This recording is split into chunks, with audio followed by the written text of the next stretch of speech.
5 seconds. Start. सभापति महोदय, वह केवल एक सौपन ही रह जाएगा। ऐसी स्थिति में मैं अनुभव करता हूँ कि आपातकाल की घोषणा की जाए और इस देश के जो बुद्धिमान लोग हैं उनको लेकर एक सर्वदलीय सरकार स्थापित की जाए।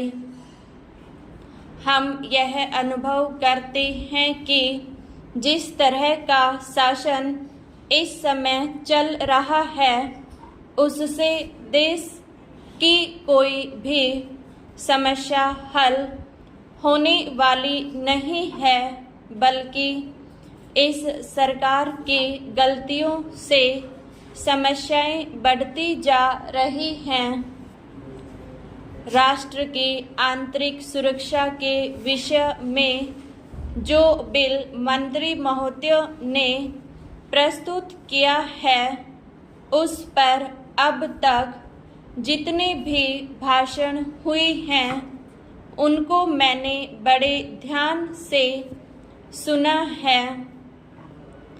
माननीय सदस्यों ने व्यक्तिगत स्वतंत्रता की लपेट में बहुत सारी बातें कही हैं और हमारे दल की ओर इशारा करते हुए कहा कि हम भी इसके औचित्य के संबंध में फिर से विचार करें।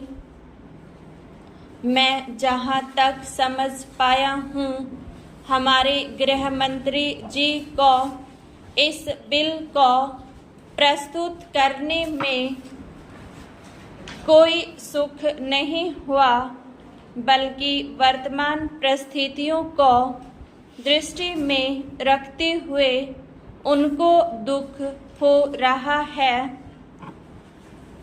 आज जब हम नागरिक सुरक्षा, व्यक्तिगत सुरक्षा और स्वतंत्रता की बात करते हैं तो सबसे पहले उसमें व्यक्तिगत सुरक्षा की बात आती है।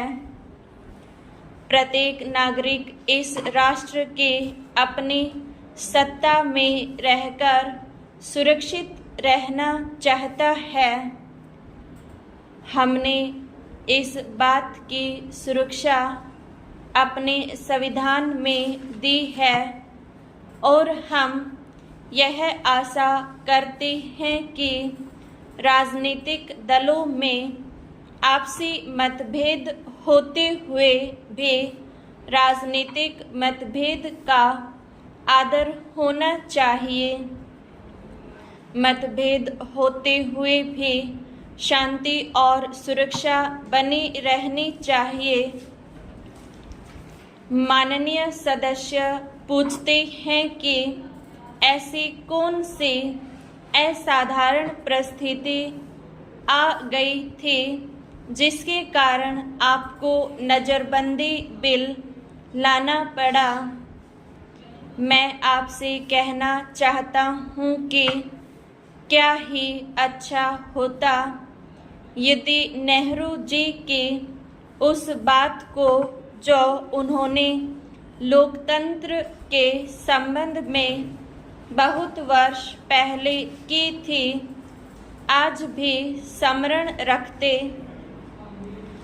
उन्होंने एक बार कहा था कि लोकतंत्र के संचालन और दायित्व निर्वाह में अगर किसी प्रधानमंत्री को बार बार पीछे मुड़कर देखना पड़े कि कोई छुरा तो नहीं भौंक रहा है, यह कोई अच्छी बात नहीं है। यदि ऐसी परिस्थिति देश में पैदा हो जाए, सांप्रदायिक दृष्टि से देश के विभिन्न स्थानों पर सांप्रदायिक दंगे हो रहे हों, उनका सामना करते हुए यदि हम जनता को सुरक्षा दे सकें तो फिर किसी बिल की आवश्यकता नहीं है।